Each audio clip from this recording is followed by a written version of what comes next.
Ever since the signing of the Declaration of Independence in 1948, we, the Jewish people, have been fortunate enough to call Israel our home. And today is Yom HaAtzmaut, Israel's Independence Day, our yearly celebration of the miracle that is Medinat Yisrael, the state of Israel. Have you ever wondered why the word for independence in Hebrew is Atzmaut? Well, it actually comes from the word etzem, which means a bone. But what does a bone have to do with independence? Well, I started doing some research and I discovered in a Devar Torah from the chief rabbi of the British Commonwealth that the first time that the term etzem is mentioned in the Torah is in the biblical account of Genesis, when God took a bone from Adam and formed it into Eve, who became a separate person in her own right, an independent individual.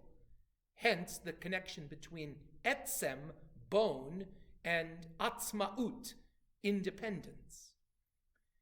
Yet when it comes to thinking about the state of Israel, I think we can draw an even deeper connection.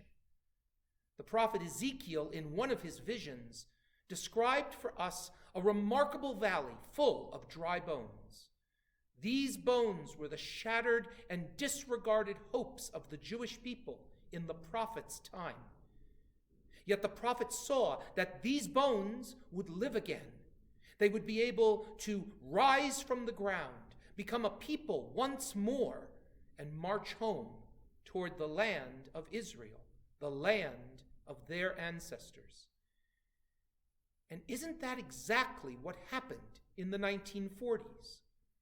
Our people went through one of the most horrific times in our history during the Shoah.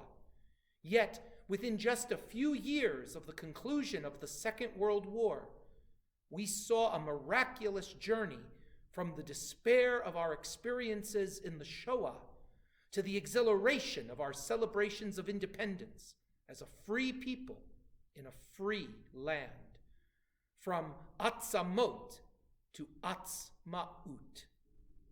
So as we celebrate Yom HaAtzmaut today, let us revel in the words of the chief rabbi of the British Commonwealth, who reminds us that, like Eve, who became an independent person, Israel is now a proud, independent country among the nations of the world.